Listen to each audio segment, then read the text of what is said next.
Hello, everybody. I am Dr. Jessica Boganovich. I am coming to you from the School of Education at the University of Massachusetts Global. And today I wanted to share with you how to effectively write learning goals. Learning goals aren't just for your lesson plans while in a pre-service teacher program, but it's also for your own students out in the field and while you're doing your CalTPAs or other assessments you might need to take to become a teacher. One thing that we've noticed as faculty members and instructors in the multiple subject, single subject ed specialist program is that students or teacher candidates often get this first line of what students will learn. So by the end of the lesson, students will be able to solve 3 math problems, or by the end of the lesson, students will be able to read 25 sight words. That part is always very strong. The part that's usually missing is the procedural knowledge or the how students are going to show you that they've mastered that. So by following this template, you will make sure to get both the what and the how that you are going to assess your learners. So for your Cal TPAs in cycle 1, you are required to create math learning goals and math practice learning goals. So I wanted to share with you a couple of examples of how to use that template to do this successfully.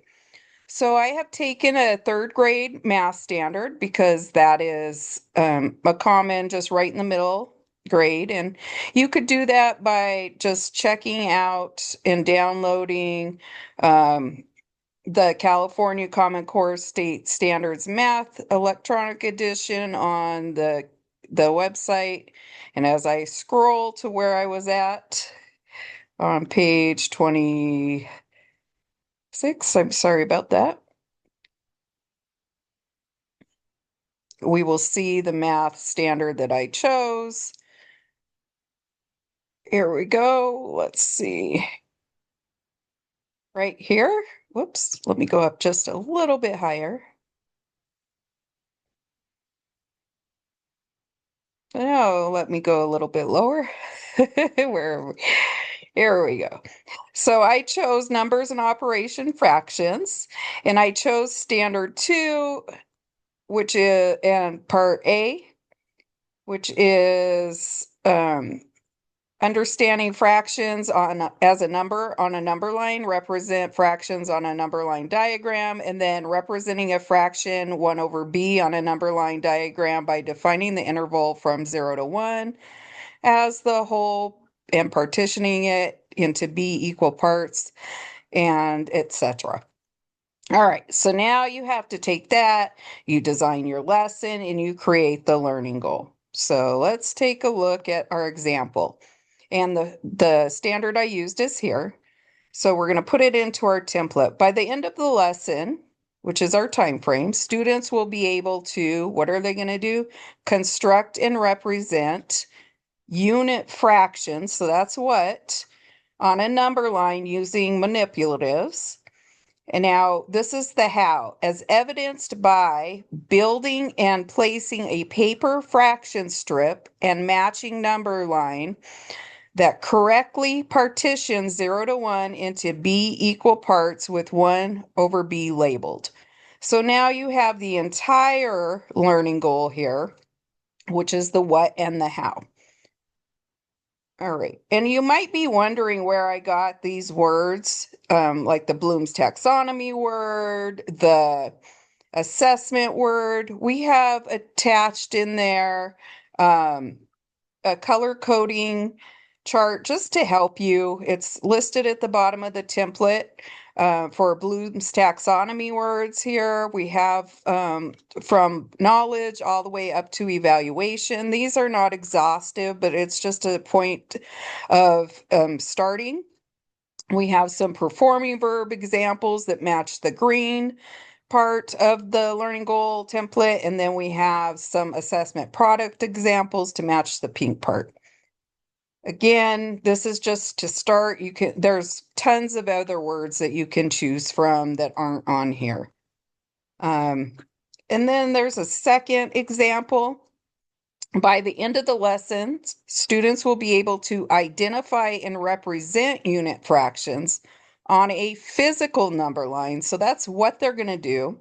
Now, how they're going to do it is as evidenced by standing in the correct position on a taped floor number line marked 0 to 1 and spacing equal intervals to show 1 over b.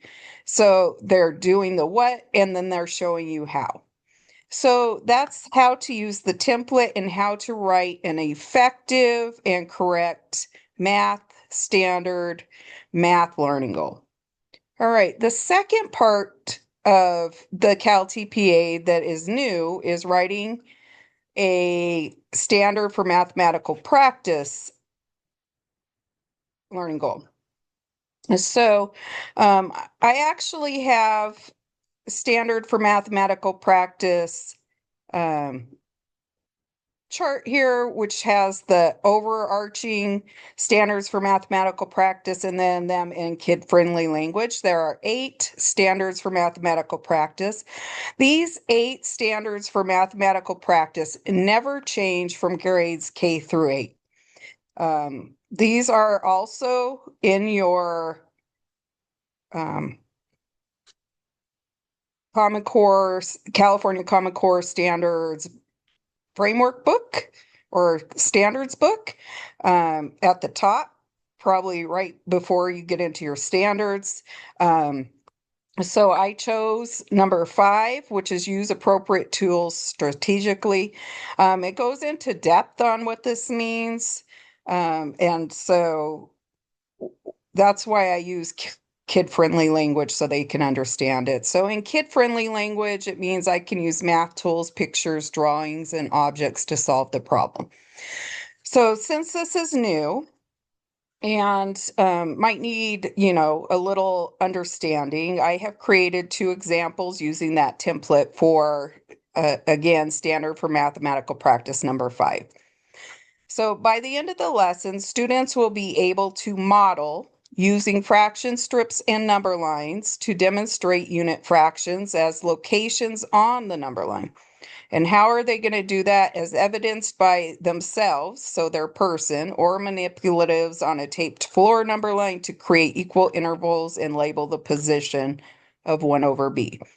So we have the what and we have the how. And they are using